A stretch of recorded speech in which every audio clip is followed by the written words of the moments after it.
The Canadian Mental Health Association has identified that 80% of lifelong mental health issues have their root in early childhood trauma. Community leaders in Red Deer have taken this very seriously and have developed many programs to increase the variety and quality of social support that Red Deer youth receive at certain points in their lives. The unifying belief is that the implementation of appropriate programs at the appropriate ages in children's development, maintained over time, will be the first step to creating a downward trend in the rates of mental health issues of future generations. This documentary will interview those responsible for creating the programs, cover the science and research that the foundation of the programs was built on, and ultimately communicate to other community leaders the framework of how they can implement similar programs in their communities, with the goal of starting and implementing programs now that will result in lower rates of mental health issues in future generations and ultimately create a more cohesive, cooperative, and inclusive global society. My name is Tyler Duffy, and I will be the host of the Building the Bridges podcast. In 2012, I completed a psychology degree at the Red Deer College and became connected to a committee developing a program aimed at benefiting Red Deer youth. This took the form of a one-day yearly conference that all grade 5 kids would participate in as mentees, with high school students acting as mentors. The program was designed to enhance the social and emotional well-being of the grade 5 kids. 10 years later, 20,000 grade 5 kids, 4,000 high school kids have all benefited from the opportunity. This podcast will interview the key players that work together to create the program, with the goal of sharing the framework of what they created so that other communities can do the same and we can all work together towards building the bridges towards a positive future. Research shows that by grade 5, girls seem to decrease their level of activity and become more sedentary.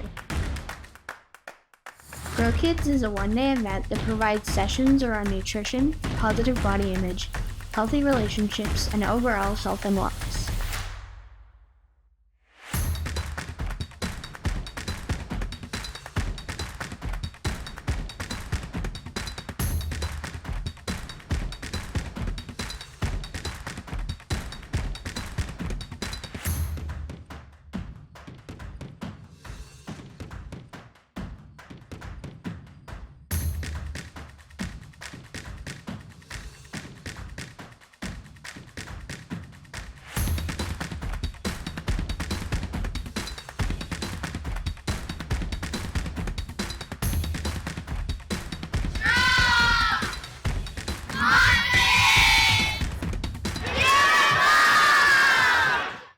Our goal is to help young girls see the importance of developing healthy relationships, the value of staying active and healthy for life, and being strong, confident, and beautiful.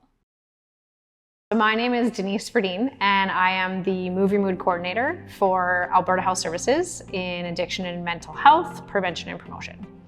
And 21 years ago, I was inspired to create what was called Go Girl, which is now called Grow Kids. I was a new graduate I graduated actually from Red Deer College with a kinesiology diploma, and then further moved on to the University of Alberta, graduating with a Bachelor of Physical Education and a concentration in active living and well-being.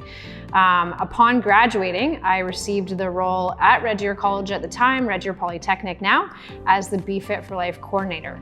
And as a new graduate, you're inspired, you're ready to get going in your community, and I really wanted to inspire all people to be active and healthy for life. So basically I was watching the In Motion network, which is still a network today, and how they had these Go Girl events all across Alberta that you could apply for a grant and get girls engaged through sport and physical activity. And that particular network, still to this day, really targets high school students. So in Red Deer, I thought, well, let's go out and see what people think. Should we create this in Red Deer? And what should it look like? So I touched base with key teachers, administrators, phys ed teachers in both Red Deer Catholic and Red Deer Public. And basically what they noticed is they really wanted to target grade 5 girls rather than high school girls. And the reason why is they were noticing that girls transitioning from grade 5 in adolescence to middle school, they were either dropping out or stopping physical activity. So they really wanted to inspire girls early so that they see the benefits of physical activity, so that hopefully we can keep them engaged in middle school and high school, and long-term goal for a lifetime. So we created this one-day event. And the one-day event essentially showcases ways that girls can be active in all different ways, through sport or traditional exercise. And we engaged our community organizations that teach sport and fitness leaders to come and teach one of 28 different sessions. We have actually a really great example of one girl that came to the event and she tried Taekwondo for the first time. After that, she really wanted to take up that sport, and so she started with the organization that taught the session that day, and later went on to get her black belt. So those are kind of the success stories that we love to hear, is how does this one-day event equal success in an individual life? Sure, yeah. My name is Sean Granger. I have a bachelor's degree in elementary education, focusing on physical education and social studies. I have a master's degree in education, focusing on leadership and counseling. I started my career teaching at a place called Tall Cree First Nations, just south of Fort Vermilion. And then I worked at Paul Band First Nation, west of Edmonton after that, for 1 year. And then Sturgeon Lake Reservation, just west of Valleyview, Alberta, on the way to Grand Prairie, for 5 years, and I've been here in Red Deer ever since.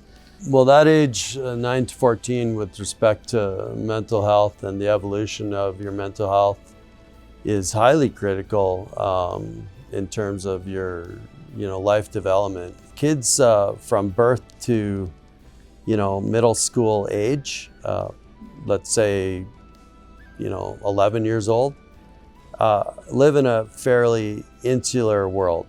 They only understand their home environment for the most part. So the age that you're talking about, transitioning from late childhood into early adolescence, is very critical, because this is when their social circle expands. They enter junior high or middle school, and they're starting to realize, just by exposure to the broader society and new friends and new peer groups, that perhaps my home is not normal. And they realize that, and it hits them like a ton of bricks, to be perfectly honest. We know the algorithm there, but we seem to lose some kids in that stage, because it's too much for them to bear, and they don't have a lot of outlets to turn to make sure they're supported in that journey. Yeah, comparing kids who navigate that stage of life and all the different environmental challenges that it poses to those who do it in an unsuccessful way, it's really black and white. I mean, the algorithm is very clear to us. The protective factors that need to be in place to ensure that kids are successful are not mysterious to us. We know what they are. The challenge is the means and the opportunities to put them in place and make sure that they actually work.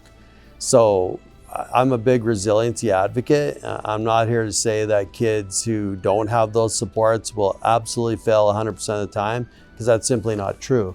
But what we're trying to do is take the edge off and allow kids to feel supported, so that they don't have to go through as hard a journey or as challenging a journey on their way to adulthood, where the research indicates that 75% or more of them will be just fine by the time they're in early adulthood, as long as those resiliency factors are in place, those protective factors are in place.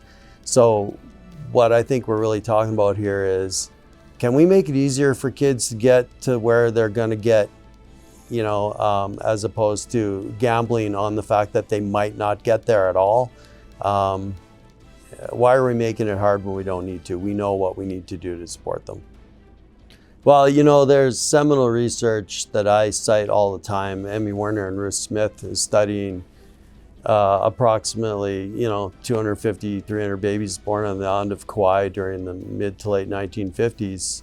And these would be the equivalent of babies born today. They're just, 3 strikes right out of the womb. when they asked these kids at the end of the whole thing, well, they're adults by then, how did you do that? Generalizing, what they said was there was this one person, or there was this one connection with a person that they made. A significant other, I call them alternate mirrors, just people in their life that allowed them to thrive without judgment, supported them in ways that gave them hope that they could come out at the other end, successful, well-adjusted, happy, productive adults. So if we know these variables, we know these conditions, it really just boils down to ensuring that supports are in place to counteract the negative impacts, the risk factors, and to really promote the protective factors that ensure that resiliency is teachable, growable, nurturable.